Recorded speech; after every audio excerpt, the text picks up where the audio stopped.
Programação não te fará feliz, ainda mais se você vier pelos motivos errados. No vídeo de hoje eu quero falar sobre isso porque ontem eu fui dar uma turistadinha em Buenos Aires e eu postei alguns stories.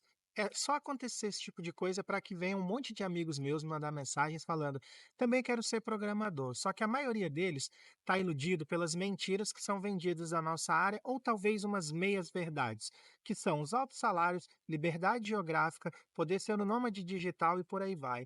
Então vamos conversar sobre esse tema e entender se as coisas são realmente como as pessoas dizem por aí. Nesse vídeo eu quero derrubar um pouco desse glamour, me dê a oportunidade de tentar desmistificar toda essa questão de só a programação em si vai mudar a sua vida, você vai ter altos salários, você vai ter essa tão sonhada liberdade geográfica. Será que é realmente assim? Ou que esse sonho realmente se alcança com facilidade? Vamos falar melhor sobre isso. Vamos falar então sobre os altos salários? A maioria das pessoas, quando vê os anúncios de vaga, não se dão conta de um pequeno detalhe que faz toda a diferença. Os salários que elas veem são de vagas PJ, ou seja, todos os encargos são por sua conta. E tem uma coisa que a maioria das pessoas não fala e que eu queria trazer nesse vídeo, porque aquela comparação de quanto ganha um PJ e um CLT, fazendo cálculo, tirando imposto, várias outras coisas como contador, tudo isso já tem aos montes na internet. Mas tem uma coisa que eu não vejo eles falando, que é uma questão que boa parte do seu salário anual você vai gastar, sabe com o quê? Cursos. Exatamente. Você vai ter que estudar, porque para você se manter relevante na área,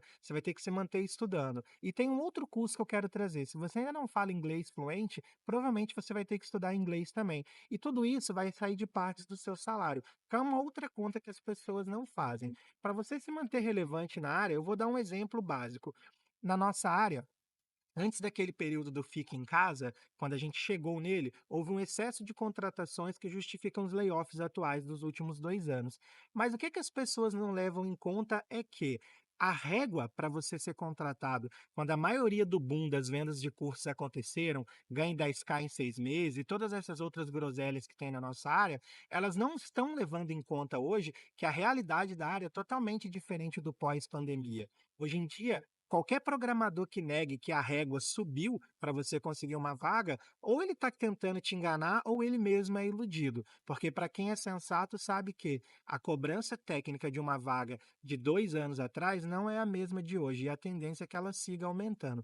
Então, quando você olha o alto salário, entenda que tem uma alta cobrança por detrás disso, tem um alto preço a ser pago. E é geralmente essa parte que as pessoas não levam em conta. Uma outra coisa que eu queria falar é sobre o tal do lifestyle. A galera acha que ser nômade digital é que estaria trabalhando, por exemplo, daqui, dessa graminha, compartilhando um 3G aqui no meu notebook, eu estaria aqui participando da daily, das inúmeras reuniões que a carreira exige que a gente esteja presente e que eu faria de lugares assim. Sabe, não é assim. Eu tenho um amigo que caiu na besteira de trabalhar da praia, usando 3G de celular. Primeiro que era impossível ouvir o que ele falava por causa do barulho do ambiente e toda a polêmica que gerou dele estar lá. Não pegou bem para ele dentro da empresa. Por mais que você esteja trabalhando remoto, existe uma palavra que é trabalhando antes do remoto. E as pessoas geralmente veem só o remoto. Sabe como que o meu dia a dia é mágico trabalhando remoto? Sou eu sentado na minha cadeirinha de 9 da manhã às 6 da tarde. Não tem nenhum glamour envolvido, eu não estou no topo de uma montanha, eu não estou trabalhando daqui do jardim da prefeitura, eu não estou em lugar nenhum, cara. Eu estou dentro da minha casa como se eu estivesse num escritório. Essa fantasia que a galera cria, ela tem uma meia verdade, que é a que eu vou falar agora.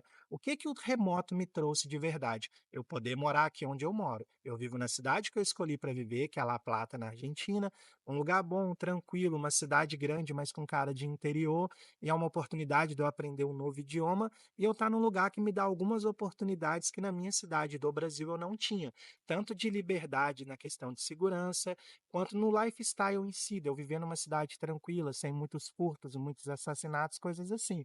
Então isso sim a profissão te traz. Mas não é bem como os vendedores de curso desenham para vocês aí nas publicações que eles fazem, né? Viagenzinha de avião, trabalhando da beira de piscina. A gente sabe que a realidade não é assim. Se você acredita nisso, você é um pouco bobo. Desculpa falar a verdade para você. Mas a tal liberdade geográfica é essa: você tem a capacidade de eleger a cidade que você vai morar. E isso já é muita coisa, na minha opinião. Esse outro lado da moeda, que é algo que as pessoas normalmente não falam, eu vou adentrar um pouco sobre ele agora. Uma das questões é essa questão do estudo constante. A gente pode falar também um pouco da pressão que a área tem e um pouco do como isso afeta a sua saúde mental. Vou pegar esses três tópicos que, para mim, são os principais. Sobre a questão de você se manter estudando constantemente. Quando eu falei de salário, eu falei que uma boa parte do seu salário iria ficar na compra de cursos para você se manter relevante na profissão. Mas tem um outro detalhe aí que é o seguinte: geralmente, o seu tempo que seria vago em outra profissão, como por exemplo, hoje é um domingo de tarde, eu provavelmente vou estudar um pouco no final do dia. Então, até a sua hora vaga, ela não é tão vaga assim, porque você vai ter que estar estudando direto. Isso é direto mesmo. Por que que eu falo isso? O nível técnico que você era pleno há talvez 3 anos atrás é o nível técnico de um júnior hoje, porque a régua realmente está subindo. Eu falo isso baseado em processos seletivos que eu fiz quando eu passei pelo layoff e também conversando com os meus amigos que estão tentando trocar de emprego no momento. Então é bem inegável que, se você não se manter estudando, o seu nível técnico vai ficar estagnado e você não vai passar com as pessoas que você está competindo a vaga. Então, boa parte que você vai ter do seu tempo livre não será mais livre, será estudando para se manter relevante. Um outro ponto que eu quero falar é a questão do burnout e da síndrome do impostor. Temos 2 vídeos no canal, eu vou deixar no final como sugestão de vídeo. É muito comum na nossa área que o excesso de pressão, as cobranças com prazos curtos, e é sempre um desafio. Às vezes você vai pegar cards que você vai fazer com tranquilidade, porque são coisas que você está acostumado a fazer, mas nem sempre é assim. Muitas das vezes tem que resolver um problema que você não tem nem ideia de como você vai começar a solucionar. É onde entra aquela tal habilidade que eu já falei em outros vídeos do canal, que é o saber pesquisar e entender como trazer o resultado dessas pesquisas para a estética do padrão do código que você está desenvolvendo ali e, de fato, conseguir atravessar do outro lado o problema que você está passando. E esse excesso de cobrança, somado a esse excesso de estudo, mais a pressão e a síndrome do impostor, que faz você ficar se comparando com outros colegas de trabalho, outros profissionais da área, tem um impacto muito grande na sua saúde mental. E esse também é um lado da profissão que você não tem como ser programador sem passar por eles. Meio que vem no pacote. Então, esse é um outro lado da profissão que não tem glamour nenhum, que você não vê muitas pessoas falando, mas que fazem parte do nosso dia a dia como programador.